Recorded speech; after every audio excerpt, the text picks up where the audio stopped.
women and things like that or whatever. So what's important, man, as you stated, when we make that as a standard, like this is the standard, Yeah, we have to support one another. We got to do business with one another. We got to put ego to the side. When that becomes the standard, yeah, man, listen, that's when you actually build a community. yeah. And that's what I did on my presentation about, the five got to feed ourselves, house ourselves, employ ourselves, educate ourselves. You know what I'm saying? And what I'm saying is we got to stop saying, well, I'd like to do this, I don't. That's the part I'm trying to get up out of, because we like pick and choose. But a lot of these things about survival, we can't pick and choose survival. You know what I'm saying? Like Mm, we're just so pampered in this world. But like I tell people, we always say we want freedom, but I think we just want to be treated better, because true freedom means we need to figure out how the sewage system works. We need to figure out how the piping under the house works. We need to know how all these operational things work. So I don't know if a lot of us really want to do that work. I think a lot of us, we say we want freedom, but a lot of us just want to be treated nicer because we want them to keep doing all the work. right. Y'all keep doing the sewer system, y'all do the trash and the waste system. Y'all, you know what I'm saying? Y'all do all the hard work, but just treat us better and respect us. And it don't work like that. You know what I'm saying? Nah. Like our ancestors died for free. They put their life on the line for freedom. And we're talking about, well, I don't want to do that because it seems too hard for freedom. That's crazy. You know what Yeah, I'm saying? the stuff that they was able to do, and I always point this out, the stuff that they was able to do when it was illegal Yeah. to Yeah. do, right? It was illegal for them to actually do the things that they did for us to be able Yeah. to be in a position that we're in. We can do things legally, right? And now we don't actually want to actually push the button. And you mentioned something that I think is so interesting, like the survival, Yeah. right? You may feel that in your terms, like this is what we have to do to survive. I may feel like in order for us as business owners, is in order for us to thrive as a community, this is what we have to do to survive. That may be like how we feel, but the government and the system that has been put in place makes collectively us feel like, you know what?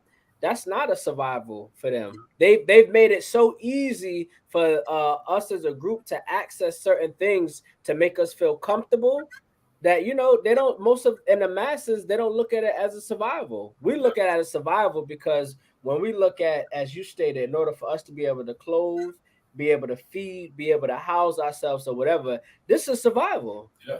Yeah. This is survival. Nah, and that's the part. And when I wanted to make it a lifestyle, so we stopped looking at it as work. Or man, that's a lot. That's you know what I'm saying. Like if you think about survival, ain't nothing too hard. Like I'm not. I never in my life thought that I would be raising chickens, cleaning eggs. You know what I'm saying? I never thought about that. But over the years, as I have switched to trying to build my system within the system, I know that this is necessary. You know what I'm saying? Like it's nothing Mm. that I'm just woke up wanting to be chicken Tony or something. You know what I'm saying? Right, right. This is what it is. It's like it's not like I got a option to me. You know, Mm-hmm. like now I'm thinking about what's going on with our brothers and sisters in Mississippi with this water. Now I'm up thinking about what would I do if my part of Texas had no dirty water. We don't think about that until it's too late. So it's You too know what I'm late. saying? Because we so Yeah. dependent on the system gonna give us clean water. You know what I'm saying? And half the water Mm. that we claim is clean ain't even really clean anyway. But that's Anyway, you know what I'm saying. So it's yeah. all. These are just things I want us to really hone in on and stop looking at it as, man, that's extra, that's too much, or I got a job so I can't do that. No, your job is nothing if you can't eat. Like if the Right. system, when the corona showed us, when people couldn't get to the stores, trucks stopped, what were we doing? Like Yeah. that's why I was telling my partner the other day that I'm in the seafood business where we're gonna open up a fresh meat market and we're gonna have seafood, meat, and then I'm gonna sell my eggs and different stuff like that. But I told him, Nice. if nothing else, if everything shut down, we'll be eating seafood and eggs. We got that. Yeah. We good. We good. But Yeah. But let me go ahead and kick it off because I didn't already start the live because I love the conversation that we was having. You know what I'm saying? There's another absolutely. episode of Wealth is Gangster, man. I got my brother Demetrius. I don't want to mess up your last name. Is it Chamblee? It's Chamblee. Chamblee, okay. I ain't want to Yep. gut it, you know what I'm saying? Uh-huh. Nah, you Chamblee, good. okay. I got my good brother, man, you know what I'm saying? East Coast doing a lot of work. Today we're gonna dig into his background, a lot of the initiatives that he got. I love what he's doing with from the book club to the 2020 to the Black Business Matters. So we're gonna dive into his mindset today. So how you doing today, man? Welcome to Wealth is Gangster and this crowd. I've been telling them about you. Everybody been waiting to hear from you. So today is the day, man. So how you doing? Man. Introduce yourself and give them a brief background of you. Yeah, I just want to say thank you, man. Thank you for bringing me on. I know me and you, we've always stayed in contact through media, just texting back and forth. And I think it's always important too, right, that we don't let logistics, location, Yeah, where we're at, stop you from being able to communicate with our brothers and our sisters. The platforms that we have now gives us a greater reach, and we need to be able to use that. So even though that you're in Texas and I'm in Connecticut, it's just one phone call away. So that's it. I love what you're doing, and I love the support that you give me as well. So I'm Demetrius. I'm from Hartford, Connecticut. I'm a husband, father of two, also a business owner with my wife, and I work in the aerospace industry as well. I'm a production manager in aerospace, and I've been in management and finances. Has been sort of, I would say, my lane for many years. I do have my, and we'll talk about a couple of these things, but I do have my hat in. I would say things that are needed and that's a must in the community. One of my biggest things is the book club. Yeah, I think books have been my mentors, and they're cheap mentors too as well. But I use books as a mentor, and for me to be able to gain knowledge and also to be able to apply it. I always say knowledge is not just power. Applied knowledge is power. We yes, got sir. to go out and apply it and to be able to use it. And now, when us creating the book club, right? Now you apply that knowledge and you multiply it. You able to bring your own people in, and you guys come in and be able to pick a book a month and say, you know what? Hey, if it's economics, then we'll grab this great one right here. Yes, sir. We'll go in and grab that Powernomics, and let's go in and read that book together and break down that book one page at a time, and us to be able to learn together. And now let's use it. So during that month, when we read that book, we went out and supported black businesses every week, and that goes into something that we had started together called 2020. Yeah, man. 2020 is a easy concept. It's a black business initiative that we have started, and it has grown to different states. And we'd love to, have it one in Texas, Yeah, and I would love to come down there as well. So 2020, simple concept. It's just basically gathering people from the community. We like to do 20 people with $20. Everybody spending $20 each at that black business. And we want to use this as a platform to be able to highlight this black business, highlight the black owners, highlight them on social media, any different type of media outlets that you can, and just get everybody into pouring our dollars into this one business at this one time. And we've seen businesses grow. We've seen business owners establish relationships with each other. As I said, we started the guys in Philly actually they really put the foundation into effect. So shout out to the brothers in Philly. And then I took sort of the same concept and kind of just added my twist to it. So we've done it in Massachusetts. We've done some in Virginia. We've also done some in California as well. We got a brother out there who's just took the concept, and as he did, put his twist on it. And those brothers, they've done probably about 20 of them within a short matter of time. So just using our dollars, circulating amongst each other. and that's what's big. That's big, man. What before we get onto that, let's talk about your upbringing. Let give Hmm. because I definitely want to get into all your initiatives and all that. I just want people to know more about your story. We're not gonna get into the full story, but I do want to give people a little insight on did you finish school, go to college? I know you did some time. Just elaborate on that little brief part on how, and so we can bring them on to where you at now. You get what I'm saying? Yeah, Yeah. absolutely. So. I grew up, and try to keep it short. I Yeah. grew up, I didn't grow up with my mother or father. My grandparents took us in, my brothers and my sisters, so they were the ones who raised us. I had great grandparents, and I'm fortunate enough to have them to be able to raise us. And when I was a teenager, which I feel like is a vital stage, all stages is vital, but I think a vital stage in terms of manhood is that 12, 13 years of age for Yeah. for men. And at that time my grandfather had passed away. And during that time, I kind of, as I look back on it now, I think that was like a turning point towards the wrong way for me, where I started to spiral out of control. My grandmother, she was left in guardianship of me, and 13-year old boy or whatever like that, just out roaming. That's not a good place to be, and that's not an area where I would consider like a female can actually grab hold of a young male and able to teach them certain things and to be a man and to make very decisive decisions for the longevity. And me losing my grandfather, I think that was instrumental in that. So I actually took a turn for the left, and I started getting involved into the streets. And I was incarcerated for a short period of time. And I was a high school dropout as well. I always talk about when my high school graduate class that I was supposed to be graduating with, when they was getting their diplomas, I was actually being shipped off to prison, and at a very very young age, 18 years old. And during that time, I actually got incarcerated. And the day after I got incarcerated, my biological mother, she passed away.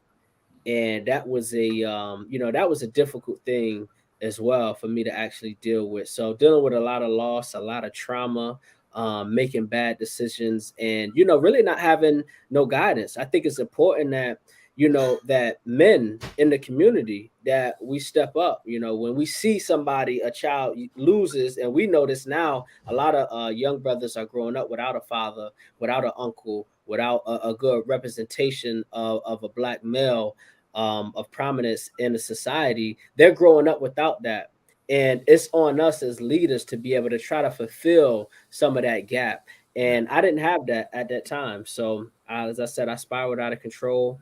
But in a short period of time, I was released from prison, and then I actually went right back to the streets. There was no rehabilitation. Incarceration, jails, prisons, they don't rehabilitate you. So I didn't come out with no skills or anything like that. So I went right back to the streets. And during that time, I had met my lovely wife at that time, and that was sort of a changing moment. It wasn't only just one thing. I think it was a culmination of a few different things. I had my daughter who was on the way, who wasn't from my wife. This was before I met my wife, but I had my daughter who was on the way in that short span of time when I got out. And then I met my wife, and during that time I had went back, off some drug charges. And as I went back, I remember calling home to my wife, and I remember telling her, like, just leave. You know what I mean? Just bounce. Like, I don't you're a good person. I don't want to even string you along or none of this type of stuff. I'm never going to change. So you might as well just go ahead and just live your life. And she was like, "Nah, I'm gonna stay down. I'm gonna stay down with you, and we're gonna try to ride this thing out." So that was motivation for me. So when I went back that second time, man, I was like, I tried to read every book that I could get my hands on. I mean, one of the first books I read was As a Man Thinketh. Oh yeah. And I started to understand like everything that I was actually happening. These were these thoughts that I was having in my head, and if I could change my thought pattern, I already had the drive in the will. If I could change that into a positive way, I could make some great things happen. Yeah. So I started reading every book. I didn't have no money, no nothing. I was broke when I was in prison. So I used to have like little indigent forms you would Hmm. actually like try to fill out to get things or whatever when you was in prison. So Yeah. I used to flip the back of it over and write down all my notes. So I had a big stack of notes, a bunch of books that I used to read, and I just learned, man. I used that as like that was like my college for me to Yeah. actually learn. So I just read every book. I learned so many things, so many advice, so many tips, so many things that I was doing wrong, and surrounded just my ability to be able to surround myself with better people. And I end up being released. After I was released, my daughter was born probably about 2 months later. You know, I started working right away. I came home. I enrolled myself into college. I ended up graduating, getting my associate's degree in business management. Me and my wife, we got married. We had our son, and I mean, it's been on. It's been on ever since. I say it's been on ever since I've been released, but it started before I was released. It Yeah. started with me being able to rehabilitate myself while I was in prison. And that what you said is key, man. I was just doing an interview a couple of days ago, and I tell people all the time because you know I got to see your youth league, so I'm always dealing with the youth. I'm always dealing with the parents of the youth, and sometimes the kids are easier to deal with than the parents. But like I Yes. always tell them, especially in our community, our main thing we always say, well, when I get my money right, I can do this. When I get this right, I can do that. I tell them, I Yeah. don't care if you flat broke with nothing. You have to get your mind right first. If you Oh get your man. mind right, I was just telling the guy yesterday in the interview, I said, I'd rather deal with somebody with the right mindset with no money than Yep. somebody with money with the wrong mindset. Because I can do Absolutely. more with the mindset with no money because we can get to the money. It's trillions of dollars floating Oh around. yeah. If you got Right. we got the right mindset, we can get to the money. But if you got money without the right mindset, we can't do nothing. We're not gonna Nah. get nowhere. Nah. Because if you actually get the money at a point where you're not mature enough and you don't have good soil, Yeah, the money in the partnership is gonna fold anyway. yeah, So and that brings me right to a conversation I had when I was in prison with a guy. I had an elder who was actually telling the younger guy who had a child out when he was in prison, and he was basically telling them like, it's nothing you can do, until you get out, it's nothing you can do. And I had to stand firm, and I'm like, even though I was young, like I said, I was 18, 19 when I was incarcerated, and this guy was probably like 35, 40 years old, and I'm like, bro, that's not true. yeah, I said, yo, you can start working on yourself right now. You can start reading. I don't know if you into whatever type of religion, I don't, man, whatever you into, you know what I mean? Start reading, start working out. Even working out, man, that shows like you make a commitment to working out and bettering yourself physically. There's so much research that has been done of what that can do to your brain, and to your dopamine. So just start working out, start reading, and those type of things that you'll learn. You'll be able to take that home. When you call home, people will understand that the conversations and the words, your vocabulary is changing. You can start learning to change today. And I yeah, think that's important. So that's a vital thing, that conversation that you had. That's so important. Change today. You can yeah. start. Well, right with nothing, with just the mindset and like you said, a pen and paper, you can Yeah. change your whole lifestyle. And what you said, how we take in stuff, the mindset. Like I always tell people, depending, me and you can we had two different life experiences. We can see the same thing and see it different. So Mm-hmm. it's because of our life experiences. So once we realize that, then we respect other people's opinions, and because we're so quick to judge. Oh, he dumb or she dumb because they don't think or move like us. And Right. and, and I was a victim of that because like I say, we all programmed, so we all have to unlearn and relearn certain things. You know what I'm saying? Yeah. But what that teaches you is respect somebody. Instead of saying you're crazy for thinking like that, let me figure out why you think like that. What have you seen to make you come to that conclusion? And Right. even if I still don't agree, my mind's opened up, and that what helps us grow as a people because we all, we're taught to not deal with each other. We're taught to not do business with each other. We're taught that Absolutely. from birth. So we Mm-hmm. always looking for a reason to not deal with each other anyway, because that's where we're comfortable at anyway. We already comfortable with not dealing with each other. So if you show Yeah. me one thing, I'm not dealing with you no more. But I'm like, the system do us 10 times worse, and we still go back to them. You Like still go back to them. brother can miss a call or miss this or miss that, and we man forget them. They ain't this, they ain't that. But the system that done you bad, you still forgive, you still work out, you still figure it out with them. Why you can't figure it out with ourselves? But like I said, that goes back to us being programmed and just the way we're Program. born. We're born to think Absolutely. like this and move like this. Absolutely. And I always say too, right? Ego is the enemy. That's one of the books that I've been reading lately. And we got to get rid of the ego. One of the things that I've learned and I respect so much about Marcus Garvey, about X, about Martin, their ability to be able to like and this is at my saying, I don't really necessarily care about what I do or you do can do individually. Like that's cool. Like Yeah. right, those individual accolades, that's cool. But when I'm able to see you build with other people, because I know how difficult that is. When Yeah. I see you able to build structures, build systems, build things for the people, man, to me that is the ultimate. That is the ultimate success. So anything that you see me do, you'll really see me do it by myself. I Yeah. actually take pride in not doing things by myself. I think it's actually smart to get people, strong people that actually has a certain skill set and a level where you can actually build together. And sometimes you got to say, look, I may not like how that person do this. I may not like how that person do that, but that's cool. That's cool. Find out, right? We always want to point out those things that we don't like, but what about the things that person does well? Yeah. Can that be implemented? Can that be brought into our system and let that person just implement that perfect thing, that great thing that person do, and let's just roll with it. Let's get them on the bus and let's get it moving instead of looking at everything that person do wrong, because we don't got time for that. Like we've been through enough trauma. We've been through so many things that we're all gonna have things that we don't like about each other. Yeah. Let's Yeah. find what the skills and the resources in that person, and let's move forward and build together. That we do like. Okay, so what when you come home, you come back to your wife, what you get a job. Was it somebody you grew up with? Were you surrounded by that coming up? What got you into the business world? Was it just doing time and reading, or did you have an uncle or a grandfather, somebody that was in business? What inspired you to get into entrepreneurship?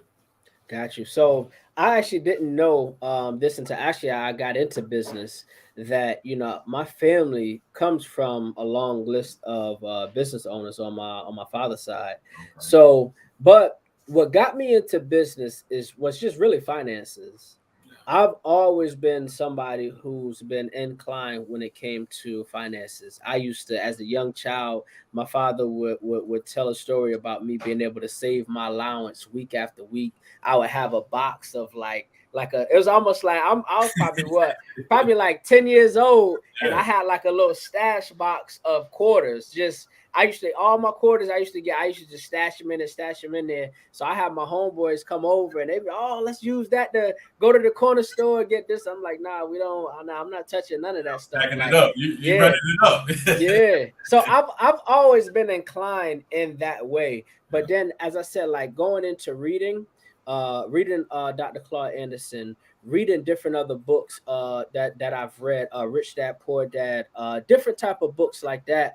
I started to understand how important ownership is. Ownership and control, and being able to supply jobs and resources to your family and your community. So I started learning. There's another book called E Myth. I started learning how important systems are, and I started learning how important different personalities, different structures and skill sets that you bring to a company in order to make it work. So I knew that I was great in finances, but as I said, I like partnerships. And my wife, she has always been a cosmetologist, so she has always have a great skill in terms of that. She was also a cosmetology teacher. So what we did was we knew how important ownership was. So we said we knew I was good at finances and she was good in cosmetology. So we said, let's join together and let's form a partnership. And we created Madam's Beauty Supply, which Madam's is paying homage to Madam C.J. Walker. And so we started Madam's Beauty Supply, and so where we supply these products, right, that our community uses already, but we use them more as a consumer, and we never actually exercise the ownership piece of it. Most of the beauty supply stores in our community is owned by Asians, Yeah. owned by different people of not of our culture and that looks like us. So we said let's join forces and let's open this up. So we do services, all different type of services that you would need to be done. We also supply all the products and everything that you would normally see in any type of beauty supply store. And then on top of that, with us being able to operate in the space, right? That and having ownership, now we could use this space to do other things. So now we've used this space to bring in entrepreneurs to be able to set up their products inside of our stores and throw an event where the community can come out and see new product launches or anything that new entrepreneurs have going on. We also used it to have financial nights where one of our first financial nights is we brought children in to watch Boyce Watkins just break down the importance of financial literacy and stocks and creating businesses and ownership and things like that. And then next we brought in, what I noticed is that the children was actually going home and they started talking about these stocks and different finances and things like that. And it was different for the parents. And the parents is like, hold on, like I need to learn some of these things too. So Yeah. then we brought the parents to be involved too. So now it's just we treat it like a family financial night, and we just bring everybody out to actually learn finances. And like I said, my credit, I pride myself in having an 800 credit score. And I started from the bottom in terms of a 500 credit score. When I was released from prison, my credit was all messed up. Family used my credit, destroyed it, and things like that. But I didn't let that stop me in order to build my credit over time, because as I learned more about finances and business, what you do on a personal level financially is a good indicator for the lenders as what you'll do as a business. So I wanted to make sure I solidify myself personally, and which was able to open up capital and access to funds when we open up the business. Man, that is so dope. I'm glad you hit that credit thing. We definitely gonna have to dive more into that. I want to, as you build a business. I love that you say you build a business with your wife, because I tell people all the time, we so individualized. We don't understand families rule this world. Like there's no Yes, one person. Like all the most powerful people in this world is families. It's not no one families. person or one woman, one man. It's a whole lineage of families that's running this organization. So Hmm. that's what we need to push as to our people. Like doing it with your wife, because the first thing we say, I don't do business with family. But we the only ones that say that. You never heard another race say that they don't do business with family. Only Wow. us. And then, okay, so if you put that together, other races don't say that. We the only race that say that. And then we at the bottom of the totem pole when it comes to finances. And so that lets you know right there, we're using the wrong strategies to try to build wealth. You know what I'm saying? Absolutely. I So, mean, that's so important that you hit on that, right? With families ruling sort of the economics and the resources. yeah, And as you said, we normally say, I'm not doing business with families and things like that. And there's a reason why, right? Because our families, we come from a long list of trauma, different type of things that have went on psychologically. And we know this is a good book right here. Um, if anybody want to go check that out, but post traumatic slave syndrome, that is a good book, and it's just showing the lineage of the trauma that has been passed on down the line. We have to be more forgiving of each other. We talk about the families that run the world, they've been set up differently. yeah, We have been through so much, right? We have to be more forgiving of mistakes. We yeah. don't come from the best of families. We don't come from the best of resources. So in terms of that, we do need to go to therapy. We do need to find out some things that we can do to be able to help ourselves personally. So when we come to the table, when we try to create a family, try to create a business and partnerships, that we come to the table a little more closer to whole. We're never going to probably be whole, but we Yeah. can we can get closer there. So we need to take those steps, but we got to be more forgiving of one another. I think what I see right now in today's society, you see a lot of I would say black men and black women sometimes going at each other. A lot. You got the children who's rebelling and things like that. You got the elders and the younger crowd. They're Yeah. not getting along, and it's all because we're not forgiving of one another. We all have our own type of way that we want to go about it, and we don't know how to organize. We don't know how to put down. Hey, I may feel strongly about this, but let me put that to the side for the bigger cause and to move forward. The importance of the mission. Like I tell people all the time, I be in rooms where I'm the biggest person, and I be in the rooms where I'm the smallest person, and I don't Mm-hmm. feel no different no matter which room I'm in. It's not no ego thing to me, because no matter if I'm the biggest person in the room or the smallest person, the mission getting complete is my object. You know what I'm saying? So Mm. even if I'm the biggest person in the room, you come up with some ideas that's better than mine. We running with it because it's all about the Running with mission. it. It's not about me. You know what I'm saying? Yeah, absolutely. Something that I have learned dealing with a lot of our people. We have that problem, and even within, I done had some things that didn't go right, partnerships. But and the first thing we do is go at each other, right? So I have learned to when things don't go right, just let it cool off. It's not a bad that you doing this wrong, I'm doing this wrong. We're all learning. We're first generations of people that's going to college, people that's learning, starting a business, people that's doing all this. So we're new to it. So I can't feel like my way is the end all be all and say forget you or whatever, or say like this. Okay, me and you have a business deal, right? And it don't go as I plan or you plan.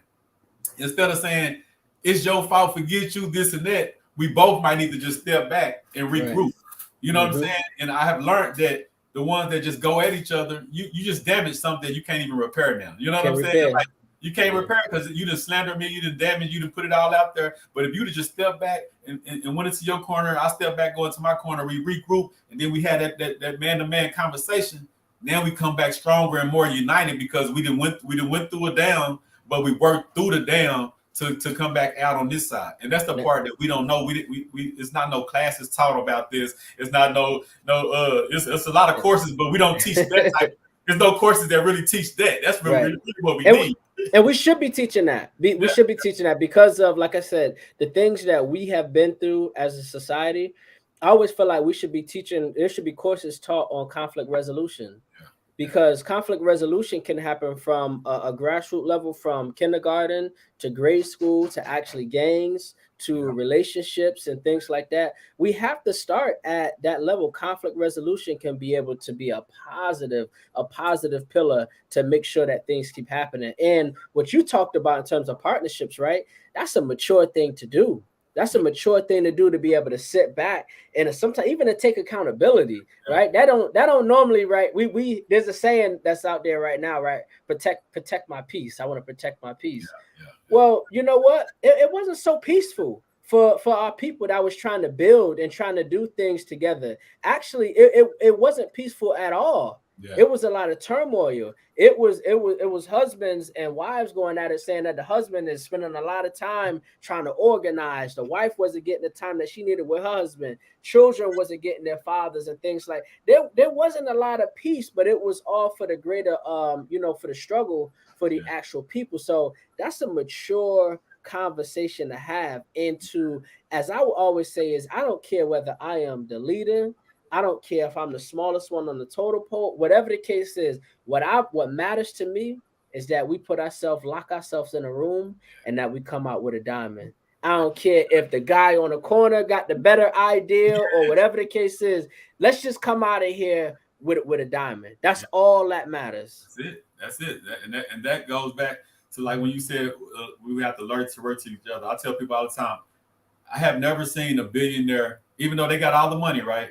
Any kind of deal that come across their table, they call their circle, even though they can do it on their own. But they're trained to know that I don't want to do nothing on my own. I want to go in this with my other partners. I want to go this in with other, because they know it spreads out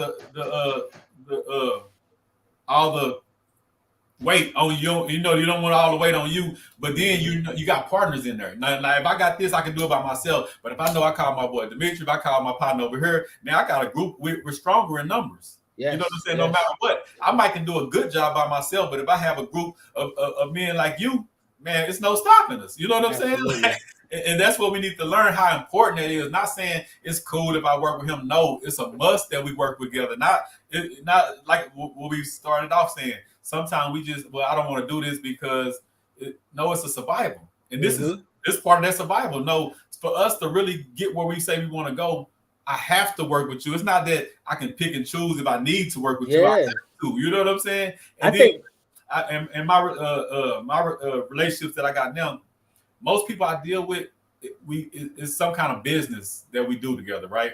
And it's not because I'm not. I'm an introvert. I'm really not a people's person.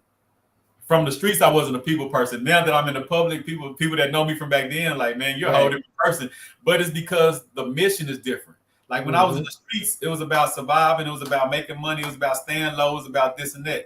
Now it's about building. It's about making. It's bigger. It's better. It's bigger about, than us. yeah, it's bigger than us. So I have to deal with people. I have to be more open. I have to, but I'm loving it. But it's only if it's productive. You know what I'm saying? I'm not gonna just be out with some guys just because. Like if we're not building, if we're not working on nothing, I'm not part of that. You know what I'm saying? And that's what a lot of people. And I was telling the guy yesterday, I coined the term wealth shaming, because when you go, like I have a music label. When I was out there really doing it big in music 10 years ago, I have 40, 50 people around me. Now I'm talking about positive stuff, building up the community, doing stuff for the kids. I can't find 5 people. You know what I'm saying? You know what I'm saying? Absolutely. And then people, oh, you change, you this and that. No, you can't wealth shame me. I'm not better than nobody, but I want more than most. We have to stop making people in our community feel bad because they want to do better. You know what I'm saying? I used to do this and do that. Now you over here talking positive. Like our people are the only ones that'll make you feel bad about trying to do better. They'll make you feel bad. Even, like people will lose weight. Yeah. And they would be like, you looking skinny, or you looking that, and you looking no.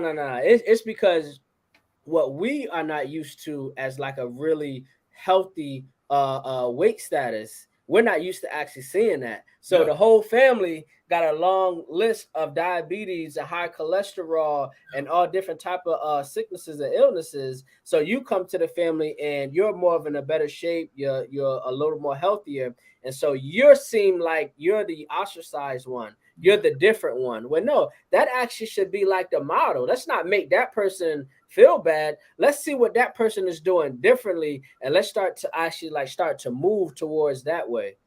And like what I always say is, they talking about this is genetic and this is genetic and passed on.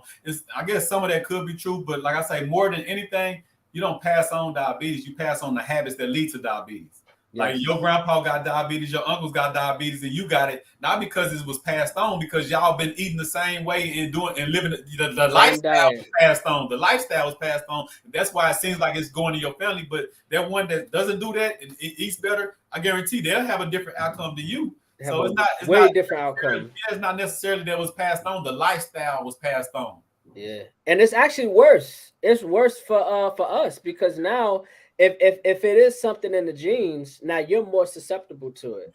So it's you're more inclined to have to change in order for you to survive, in order for your physical body to remain in a good positive state. You have to change. You don't have no choice if you want to be here for a long time.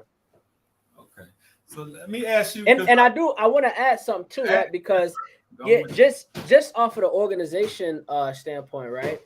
If we study history, if we look at just the leaders, right, who are prominent names, and we understand this, like Marcus Garvey, Malcolm X, these people, right?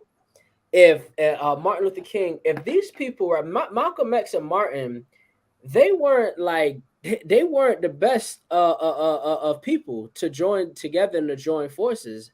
It seemed like, from what my reading showed, is that they were more closer to coming together, closer to their deaths. Yeah. We have to understand and look at that. If they was these, as you get older, you get smarter, you get more wiser. They started to understand Malcolm ideology. His thing started to change. So did Malcolm.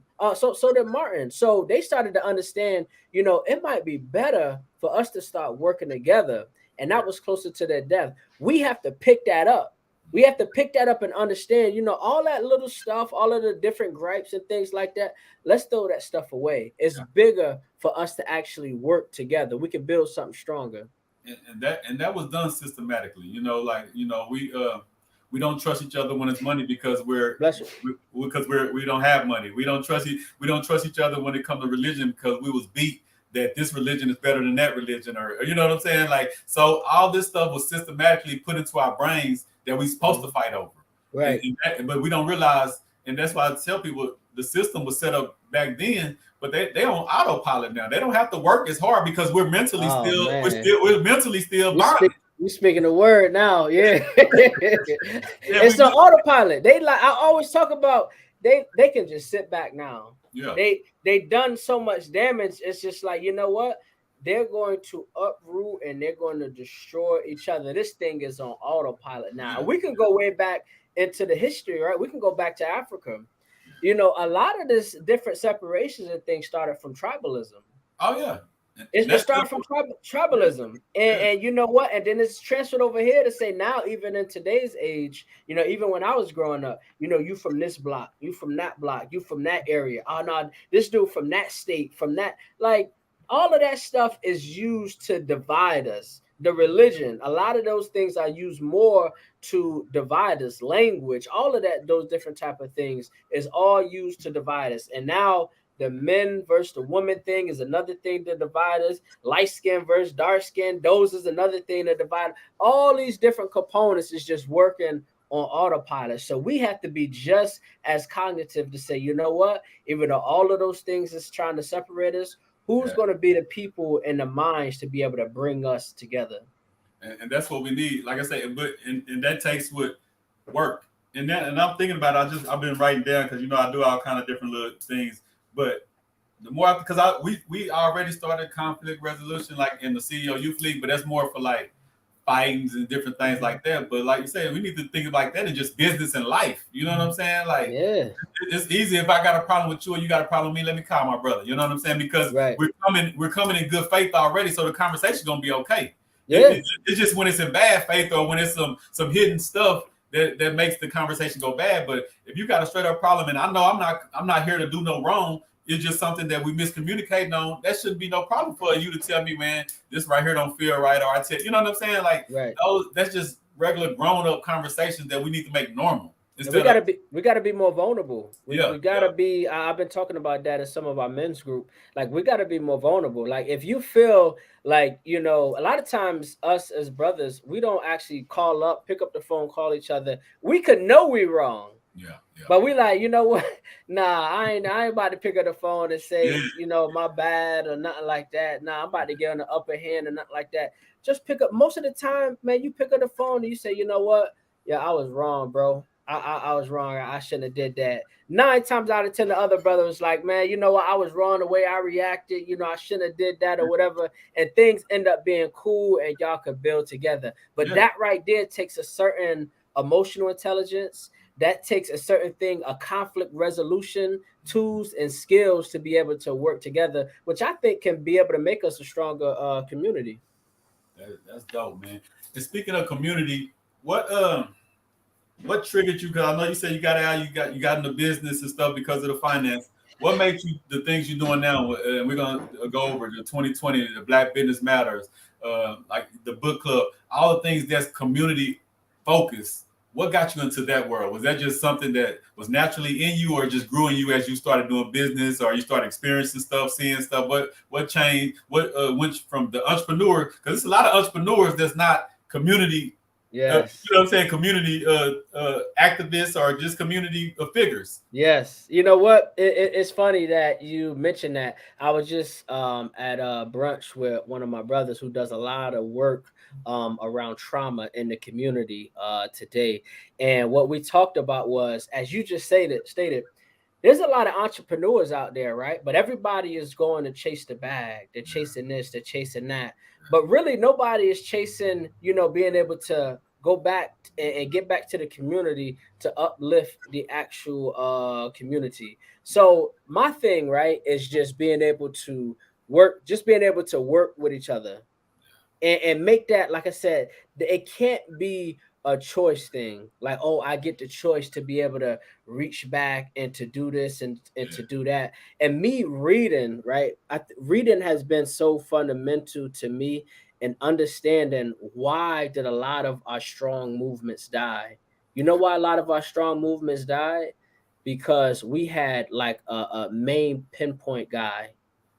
Like that's what it was. It was just this main figurehead that, look, it makes it easy. If you go in the war, the art of war, that makes it easy. That's just the head sitting at the top of the hill that you can be able to take out. And if I take that person out, you know what? It's going to take 100 years for them to even try to organize or to be able to come back. So me understanding that, I'm naturally, right, I don't like to talk.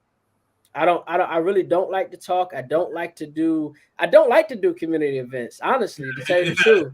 That's what we got in common, man. I'm still trying to get used to this on camera stuff. It's weird to me sometimes, you know what I'm saying? Yeah. It takes a lot out of me.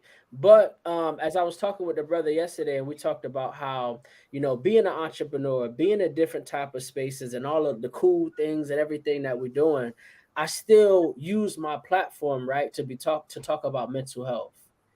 I talk about certain things and push the issue on things where it's not advantageous. You don't got entrepreneurs that's really talking about, I'm building credit and I'm doing this and I'm doing this in the business world and everything. But then to be able to have a level and a conversation to bring therapists on your live and on your platform to be able to talk about real issues that we're actually dealing with inside of the actual community and we've been dealing with for years.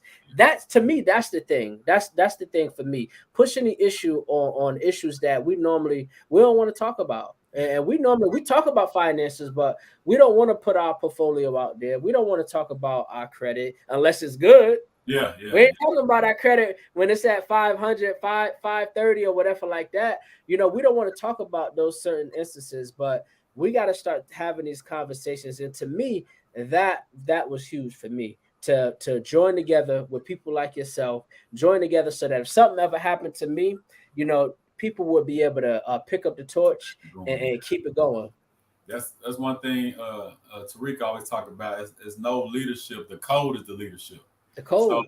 the code is, you know what I'm saying? So like you said, if something happened to us, just what we stand by, what we live by, and what we planted into the community and planted into the youth, that continues. It's not Yes. no we're waiting on that one person to get us there. And no, we all got to get us there, and we all Yeah. got to do it in our different ways. It's not no one thing. Oh, like you know what I'm saying? Like you said, you got the beauty. I deal with eggs. I do. You know what I'm saying? Like we put it together. And I was talking to a guy in a panel the other night, and he was just like, "Man, it's just too much. It's this, that." I'm like, if your boss tell you to work a double, that's not too much. Like we're so Right. system. Like we would love to work a double. Like people tell me, "Man, you work too many hours." I'm like, I was never told that when I was at a job working doubles. They would pat me on my back, say, "Man, you pulling them hours in." But Right. just the mindset that if you work for yourself, that's too many hours. But if you work for somebody else, you're supposed to do all the hours in the world. It goes Right. back to the mindset and thing. But we have to stop looking at this stuff like it's a job or it's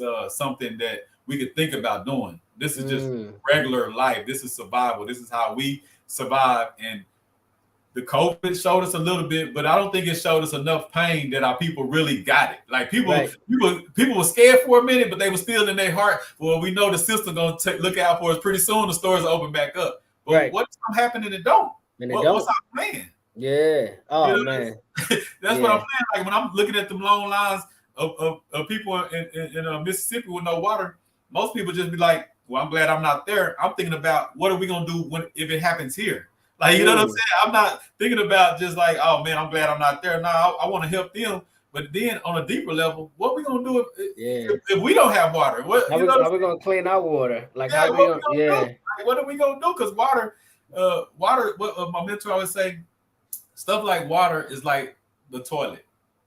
Don't nobody think about no toilet bowl, but when you Mm-hmm. need one, it's the most important thing in the world. You know what I'm Most saying? important thing in the world. Most important, man. Yeah, you Yeah. know what So I'm we saying? should be looking at that, right? We should be doing a better job at like organizing with people who are actually, and that's why I said it's so important. Maybe we have a couple people from each state that Yeah, we could just like reach out to certain people and just say, hey, y'all need anything? How y'all dealing with this? Like, and let's learn. We're yeah, not learning from what we actually went through. Like, and you talk about COVID, right? yeah. We just went through it. We ain't grow through it. Nah, yeah, We went through it. What COVID showed us, right? And you could do the research on all the numbers and everything. What COVID showed was if your health before determines, before something like a crisis like this happened, if you're not in a pretty good shape health wise, your blood work and everything like that, you're going to be more susceptible when things like this happen. yeah. So, did we grow through that? Are there more people in shape? Are there more people eating more vegetables? Are there more people, are inclined to get together and to work out and live a healthier lifestyle? We're not. Nah. We're not. So we Probably got don't. worse. Probably got worse on some It levels. probably got worse. Yeah, Yeah. that's crazy, man. That's why I was so looking forward to having this interview with you. Like I say, we got numbers and we can have conversations. But one, even the conversation we did, every time we talk, we didn't talk a few times, but every time we talk is powerful. for one, Right. those things need to be out to the public.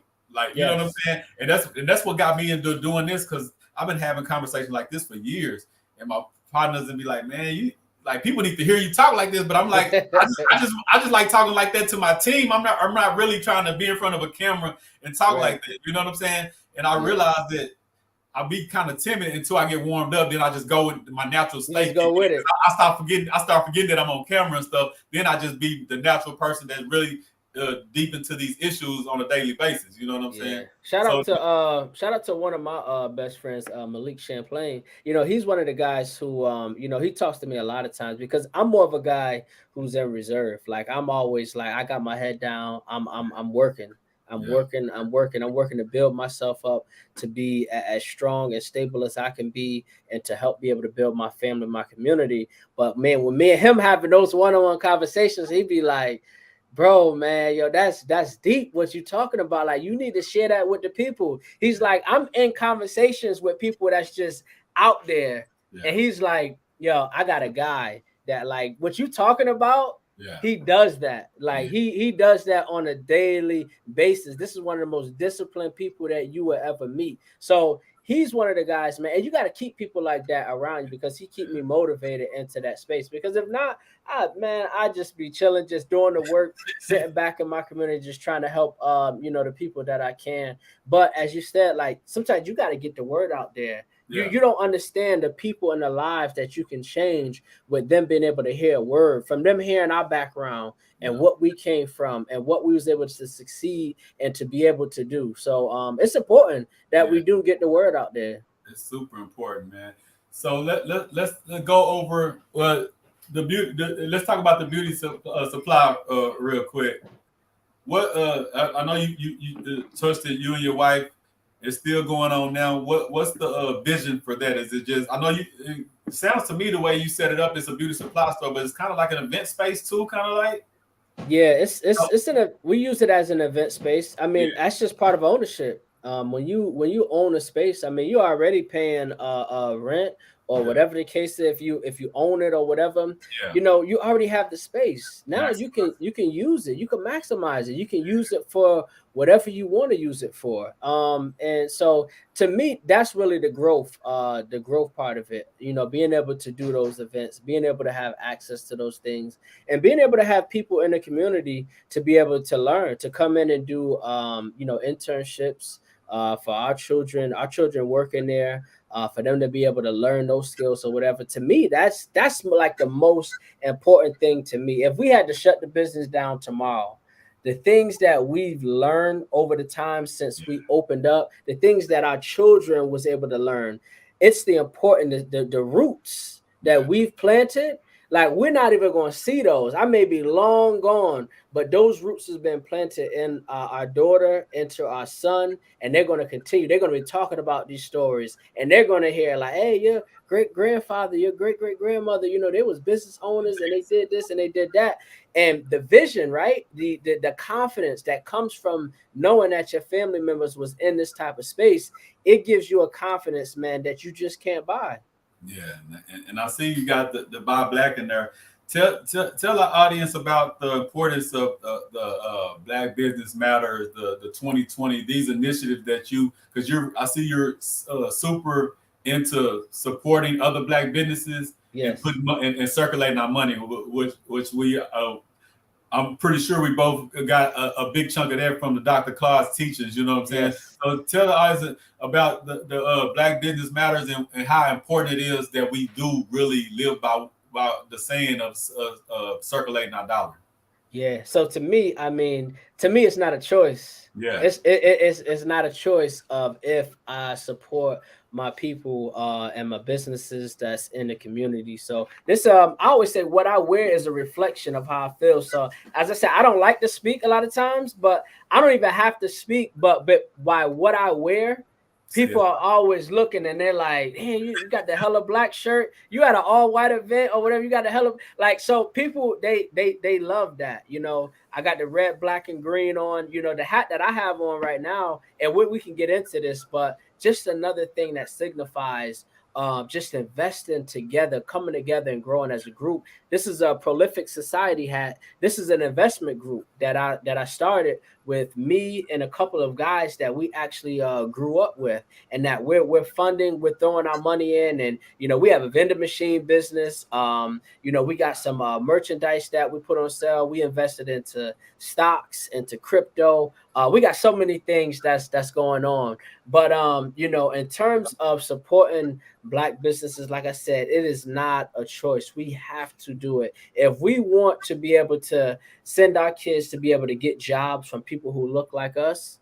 It's a must. We got to do that. We can't keep sending our children out to different communities to beg for a job. And another thing too, and Dr. Claude Anderson talked about this in Powernomics. We have to start these businesses, right?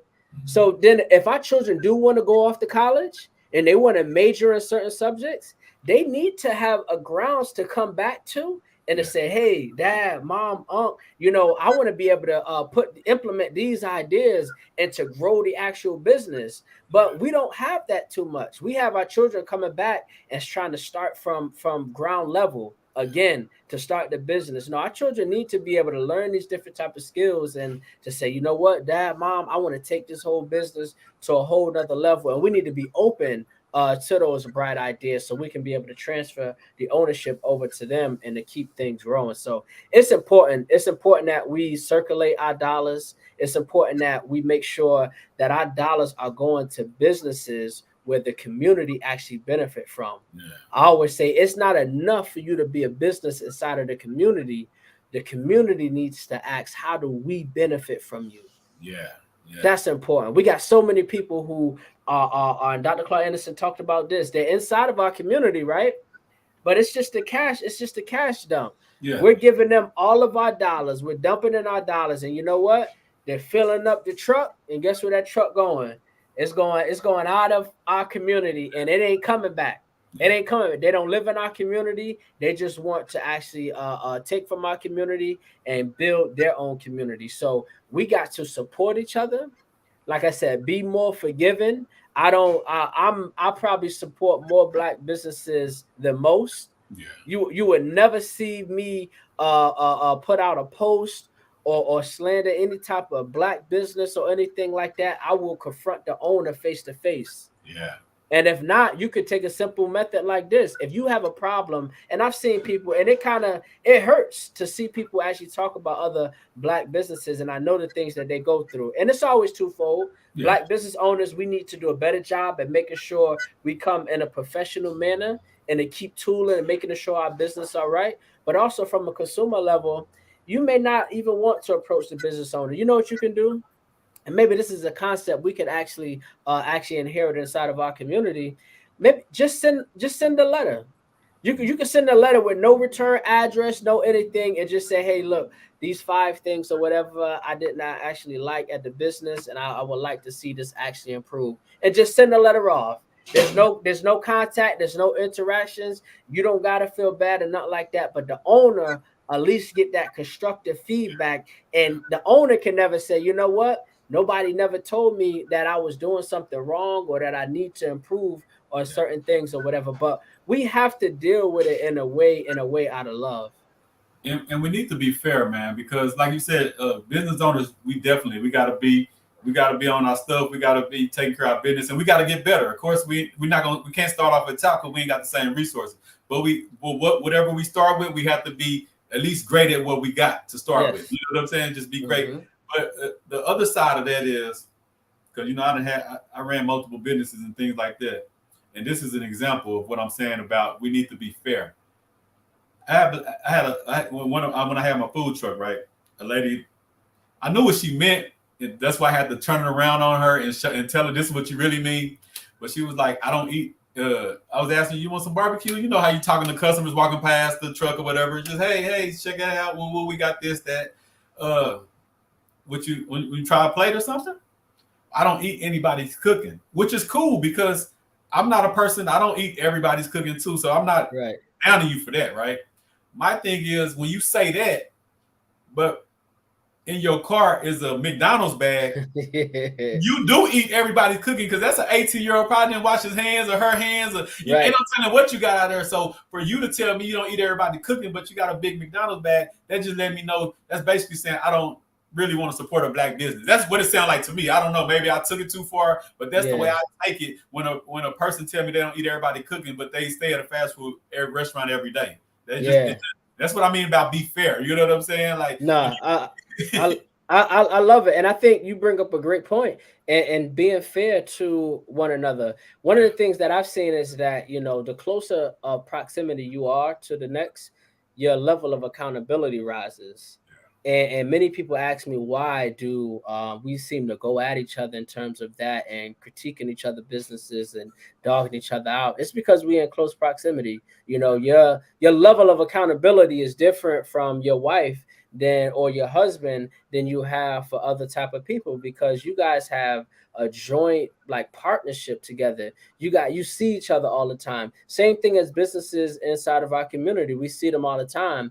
One of the things that I do dislike is that, as you stated, right, we go to McDonald's and Popeyes and all different type of different restaurants, and I don't see too many posts of people talking about McDonald's. oh I no, don't see too many posts of people talking about Burger King and Wendy's and things like that. But as soon as one thing happens with a black business, yeah, we ready to tear them down, and yeah, that's wrong. We got to stop doing that as a people and try to at least make the effort. Like I said, try to approach the business owner. Like I said, you can send a little quick message or anything like that to help. I ask, what's your purpose? yeah. What is your purpose for actually doing what you're doing? What's your purpose for actually putting out that post of Yeah. that business? What is it? Mm-hmm.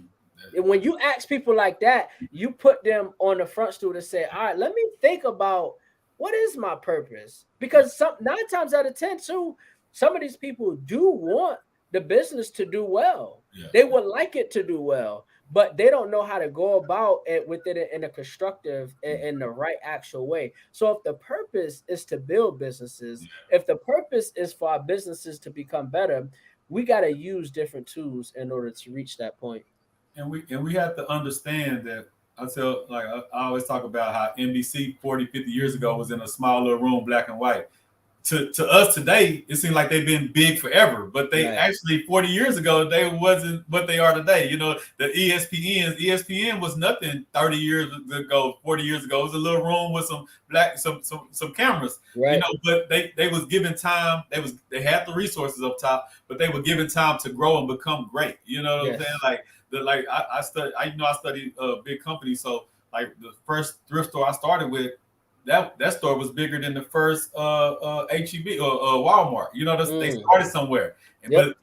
but with all the support, all the resources, they were able to grow and expand so fast. So to us, Walmart been big forever, but you go back 40 years ago, that wasn't Yeah. even a Walmart. You know what I'm saying? Right. Right. Yeah. We And got see, to go that's out the time. and see that's the hard part in terms of being a black business owner, is that you don't actually get the leverage or the luxury to make those mistakes. You Yeah, could have like a Chipotle, right? yeah, You could have a Chipotle where they could have all type of outbreaks and things like that or whatever, and they're able to overcome.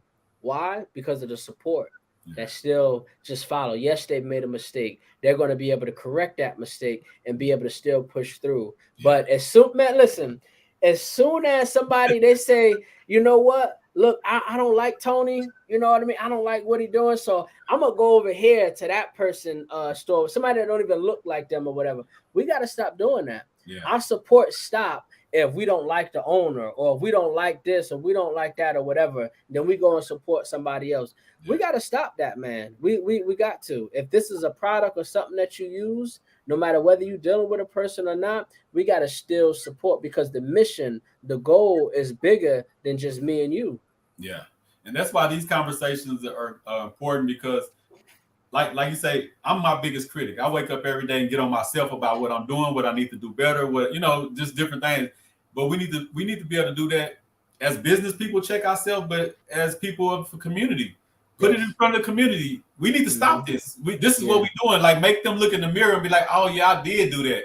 I found hairs and stuff in my McDonald's food. I ain't think twice about it. I done ate there twice since, but the food at the black restaurant was cold one time, and I just dogged them, posted it on Facebook, and trying to ruin their business. You know what I'm saying? Like, we got to stop that. Like, I had a partner. He didn't like this restaurant in town, and he was gonna post about it. I said, "Nah, don't post about it, bro." I said, either give them a second chance or just don't deal with them, but don't go slander them. You know what I'm saying? Like, if you don't want to deal with them no more, I can't force you to deal with them, but don't go and try to ruin them. Just stop with them. You know what I'm saying? I've seen people who actually are, let's say if you're a professional in a space, right? And I use this as an example, somebody of being a chef. So you have a high quality, maybe have a high quality of taste and presentation and things like that. I've seen certain people in that space go and tear down another black restaurant that's really good. But just because their status is on a different level, they're gonna say, you know, they're all right or whatever like that. People, let me tell you, people read those comments.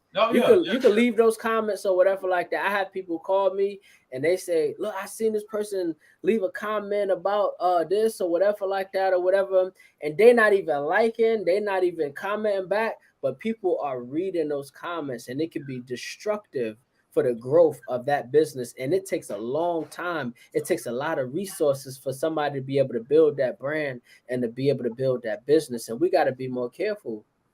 We got to, man. And I want to go back because I don't want to hold you out there. I know you're a business as a Sunday, you're a family man. I want to go back to your investment group. I do want to touch on that. Is that just something that you and your partners, is that like a thing that the people community can be a part of? How are y'all operating that? What's the vision and the mission for that? Got you. So I have two, which I take pride in. Like I said, I take pride in building together as a group. So I got two investment groups. This one that I have on right now is Prolific Society. Like I said, this is a group where we started the vending machines, we started the investing in the, stocks and crypto, and we got some other things in the works as well. But these is a group of brothers, is all males that we've joined together where we can just invest in the things together, and we're learning as we go as well. So this is right now, that's a closed group. We're keeping it at that number of people just in order for us to grow in a good fashion. But also too, and we don't mind, and I think this is important, just us coming in consulting with other groups that maybe you want to start something in your town and you say, you know what, you brothers, you started this, or how did you get the business count to do the crypto as a group? How did you guys do this as a group or whatever? We'll come in and we can be able to teach on those certain things. Another one, which I am the president of, is called Ashe Investments. And this is a real estate group. So we specifically invest in the real estate. So this group, we have 8 members. We have one silent partner. We have 8 members who specific. We go in, and our goal is to buy property inside of our community, because there's too many people inside of our community who owns property, who owns buildings, who don't look like us. And we've never been able, and we talk about this, right? We don't work together enough as a group, and we want to put that stigma to the side. We want to put that stigma to the side and say, look, you know what? We have shown, we got the platform, we got the group, we got the system, the structure for us to be able to go in and purchase these properties together. And we've grown, we've learned so much. So basically what we did when we first started is we set a dollar amount. That was the first thing we did. You got to be able to separate yourself from people who can be, you want people that can be disciplined. So the first thing we did was, and we wanted to weed out the weak, because the minute you go, right, you Tony, you can go right now and post something, or you can talk with people in the community and be like, hey, you know, we want to start a group to invest in a something or whatever and building properties. Everybody gonna say, yeah, we want to do it. Yeah, let's do it. We got to do it. But listen, when you start putting the money on the line, when you start to say, put skin in. Put some skin in. When you say, look, we need $150, $200 a month, every month, on time, for the next year, that's when you're able to weed out the people who are going to be argumentative. You know, people may not be good to work with, and that's okay. Yeah. But you get to weed out those people, and you set a deadline for these things to be done, and you could actually start to structure and organize an actual great group. So you use those monthly payments to weed out those people. So now we built a good financial backing. We started our company, Asha Investments company, and now we're working with lenders. We're gaining different information on different lenders, real estate brokers, and things like that, and strategy. And we're using the book club. We use the book club as a community. This month, we're reading on real estate using the bird strategy. So this is a strategy that many different investors use to be able to, they can use other people's money, buy a property, do a couple renovations and things like that, and be able to sell it, but also get back the money you invested in, and then start it over and buy another property. And people can do this over and over and over again. So this is one of the strategies that we are going to be using. So yeah, so powerful, man. Real estate, I think that's important. That's something that's passed down, through the line. We need to invest into real estate more. When we're long gone, business is nice, right? But businesses is hard, man. Businesses is really tough to be sustainable. Businesses can go away. If you look at the stock market and you look at business, the highest stocks, 50 years ago, Yeah. many of those companies are not there today Yeah. because businesses is hard. But guess what? Those buildings, those land, everything like that is still there. So you want to definitely invest into real estate. Yeah, and that's key, man. With the group I'm with, that Tariq is over when we raised $1 million in 1 month to come up with the Hidden History Museum. We raised that money last October. We just closed on a building this month. So many people was quick to want to rent it to us, but when we come in as a group that want to buy a building, they're not trying to buy people that look like us. They're not trying to sell people that look like us buildings. And it was crazy because most of the owners, and like we tried to get a spot on Crenshaw. No, they was all Russian owners. I'm thinking that, you know what I'm saying? Like a lot of these people are not even in America, and they just come over here and buy buildings and own stuff. And everybody's like, no, we'll rent. No, we'll rent. We'll do this. One person, I guess they probably did a background on Tariq. They was gonna sell it to us. They come back like 3 days later talking about now, and they end up selling it to somebody for way cheaper. You know what I'm saying? It wasn't even about the money. It was just like, we're not giving it to you though. See, that's one of the points, right? Where they understand, if I can give you a bag and it's like, cool, if you keep it to yourself, then it's good, for the population and for the people who own these actual resources. That's fine. They've always been great and okay with individual successes. But the minute that you start to be inclined to share those resources, to share that knowledge with your group of people, for all of you to be able to come up, that's when you become dangerous. And when you're able to be have a family too, when you're a husband and you got kids and you got a wife and you're trying to change the community and bring uplift, there's going to be a lot of things that's going to actually try to work against you. So as I stated in our interview, we got to be more forgiving. We got to be more forgiving for our brothers like Tariq, for Dr. Umar, for Boyce Watkins, for those Jay Morrisons, for all those are all people that I support, man. I support wholeheartedly, and we gotta support those people and understand that they all make mistakes, just like us. They all make mistakes, man. But if you can support, if you got some extra funds and things like that, go out and support them, man. Go out and support them. And that's key, man. And in wrapping up, I want to before I throw it to you, because I want you to tell people where they can contact you at, how they can reach you, the book club, just run down that. But that's so important because I talk to people all the time, like everybody you just named, the Dr. Boyce, Tariqs, Jays. These are people I respect so much for the simple fact for the work they do, but they became rich, wealthy off providing for the community. So they're outside of the system still building wealth. And that's important because I knew coming up, I thought, okay, I knew about all this racism, this and that, but I'm like, okay, but I still got to go into the system to build a certain type of wealth. What Tariq has showed you is dropping movies like Bug Breaking and stuff like that normally get people boycotted. You can't boycott him. Why? Because his structure base is his people.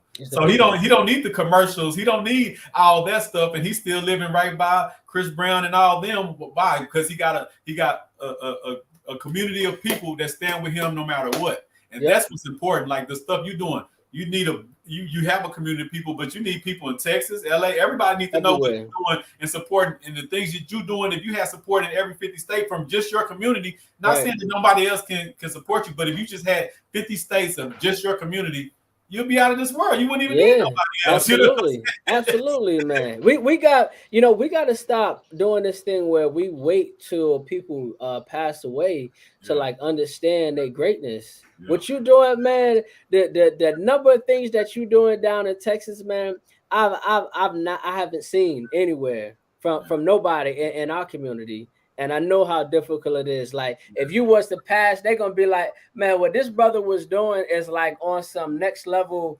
Nipsey Hussle type of thing or whatever. But see, people didn't talk about the stuff that Nipsey was doing until he actually passed. There's people inside of their community, right? And I always say, like, my friends that I'm close with, like, I pull out the red carpet for them. Like, I treat them just like how we would treat some of these celebrities and things like that. These are my celebrities, my friends. These are the people who I can call on when I need something. These are the people who support me every single day. Those are the celebrities within my life, and we got to treat our closest friends and our family members that's going all out for us like celebrities. And I think it's important, and it's a whole change in view mentality wise of us just coming together and breaking down those barriers. And I definitely want to do that. I definitely, this is going to be off camera, but I definitely want to get with you sometime this week and talk. And because we've been back and forth for a couple of years now, I definitely want to get some. I want to come out there because, I have my book dropping next month, the Streets Live Tours, I'm going on a juvenile detention tour. I had told you that I want to do a community day because in Texas we have a lot of hood days. But I told you, I'm not knocking the hood days, but I want to have a community day because the hood is just somewhere we live. A community is something we own. We own the stores, we own the properties. So I just that one word would change the whole way. You know what I'm saying? So I definitely want to have that event and bring you out. But I just want to start doing something, putting in the work, and I definitely need to talk to you about investment group this way. We need that in Texas, definitely. You know what I'm saying? Absolutely. It's something that I'm a part of different groups, but I never thought about trying to put one together myself because I don't know the ins and the outs of putting it together. You know what I'm saying? But every time one of my mentors, hey, we got an investment group, man. I'm probably in like 8-10 different groups that we got properties, we got all kind of stuff. Tulsa real estate. We both part that. You know what I'm saying? And people dog Jay, people talk bad about Jay, people look, but at the end of the day, no matter how you feel about it, you can't knock what he's doing. You can say you can say he had bankruptcy. Okay, you can say all that, but Donald Trump had bankruptcy. See, the one thing about us, the wealthy that make it from the other cultures, been through that or worse, and they still they've been bankruptcy. That's a normal thing in business. They don't even think twice about it. If we do it, they look at us like we're a scammer all of a sudden or something. You know what I'm saying? Because we don't have the knowledge of how business and how this country / corporation America works. You know how it works. Yes. Man, anybody in their right mind, I understand, man. Jay's a brilliant brother, man. He's a brilliant brother. And we got other brilliant brothers that we got to just support, man. We look at it as mistakes, but entrepreneurship, like building things, like, man, look, failures happen every single day. When you look at some of the people who they glorify of a Warren Buffett, Bill Gates, all these different type of people who they throw up there, they had so many failures, man. So many failures that they had to go through first in order to get there. But once again, as I brought up that Chipotle thing, they can have these sort of failures, but you know what? They just keep supporting, and it's like, you know what? Yeah, they may have a downfall, but I believe in the person. We got to believe in each other. Like I said, we got to be more forgiving. We got to go out for one another because ain't nobody else going to do it but us. That's dope, man. So, and wrapping up, man, tell the people how they can meet you, how they can reach out to you, how they can keep up with you, the book clubs, any kind of contact information that they can get a hold of if they want to support you or just follow everything that you're doing. Absolutely. So they can, if you want to, I'm always on social media on Facebook. I'm not on Instagram too much, but I do share all of the Black owned businesses that I go to on Instagram as well. So Instagram, you can just type in my name. Facebook, same thing, just type in my name. Book club. If anybody want to join our book club is just picking one book a month, and we just use that to build one page at a time. That's the Revolution of the Mind book club on Facebook group. And we just we meet virtually, so it doesn't matter what state you in. Anybody can actually join in and participate with us. If you want to know more about the 2020 groups, as I stated, we had a guy in California who I just met with him, and I said, "Look, this is the format. Tweak it, do whatever you want to do, or whatever, and just roll with it." So, if you want to meet with me to talk about that, I can just email it to you, send it to you. We can meet up and just talk about how can you enroll this and get this incorporated into your city, your town, and so that our businesses around us can actually be supported in a great way. Same thing with the beauty supply industry. If there's questions you have for beauty supplies, you can contact me through those social medias as well, and I'm more than willing to help. Yeah, that's dope, man. And I'm in line with with a couple of them. I'm gonna have to reach out to you. Yeah, Yeah, and the investment groups too. So the investment groups, the Prolific Society, my Asha Investment Real Estate Group. If anybody want to just reach out and you need some help and getting things established, and we've made some mistakes. That's just a definite. We made some mistakes, and we've grown throughout the certain process. We've been able to shake up different parts of the group, put people in right positions and things like that for us to be able to thrive. What books have we read to be a better organization of leadership and things like that? So, contact me. I'm willing to help, and I want to actually communicate and get with just different people in different states, because I think that's when we become more stronger. yeah. And what I'm because I know today we're on my channel, but I want to start setting up. If it's nothing else, once a month that we do a live together. So All because right. my people in Texas need to hear what you we need to just throw that energy back and forth. So it don't even have Yes. to be like today was just an interview for the Wealth is Gangster channel. But I know, like you say, you're on Facebook, so we need to do some lives where my people can hear this locally more. You know what I'm saying? Like this is Yeah. for the everybody, but locally we want to do a international, national, and then local game plan. It has to be broken into. Absolutely. It's not all fits all in one fits all. You know what I'm saying? So And I got to bring you on mine too, yeah, yeah, because anytime, bro. Anytime, bro. the things that you doing, man, is like, it's incredible, man. It's incredible. So I Appreciate think it's important, and it. for my people, right, for my people in my city to see, like, dang, you got this brother from CT, he meeting with this brother from Texas, and these brothers just like kicking it and going back and forth. Yeah, yeah, That opens up like a sort of a different type of mind frame, where it's just like, man, you know what? I can connect with other brothers too in different states, and it starts to build something that's incredible. but let's do it, man. Like I say, I hit you off camera, so we'll talk about times with me. But I appreciate you coming on, man. This is a long time coming, and Absolutely. soon as possible, whenever you want me on, just you already know, just hit me and let me know what time we going on, and I'll be there, man. But I really want Perfect. to thank for all the work that you're doing, all the initiatives that you're putting together, and just the mindset, because that's important to me, the mindset. So that's the Mhm. part that I want to keep. I want my people this way to hear the difference, because they hear me all the time. So, but they need to Right. know that this is regular. Like that's why I got the Wealth is Gangster, because we need to make this regular and cool to the kids. Because Yes. right now our kids want to be in the streets, they want to be cool, they want to be gangster, and that's why I roll with this and tell them, okay, you want to be a gangster? Let me show you how to flip a house. Let me show you about stocks. Let me show you about Yeah. real estate. That's gangster Absolutely. too. You can be the gangsterest person you want to be, but let's just do it productive and positive for our people in our community. Absolutely. And we come with a different swag Yeah, anyway. Like, yeah, we come with a different swag. Like, we're talking about group economics and things yeah, like that. But yeah, look, I'm gonna be hitting the gym. I'm yeah, gonna be eating right. So when the kids see me, they like, man, this guy. Man, he looked good, man. This dude Yeah. in shape. He dressed nice. You know, he got a nice family and things like that. People gravitate towards that. Making it cool, man. That's why like when the kids see me with the chickens and out there in the garden, and then I'm with my bees. Yeah. They looking at me. They like, man, for the gold, dark skin, man, for the gold. You never see nobody with no chickens and stuff like Right, that, right. that look like him. You know what I'm saying? But we don't understand that's important. We have to make this cool. We have to make this the new it.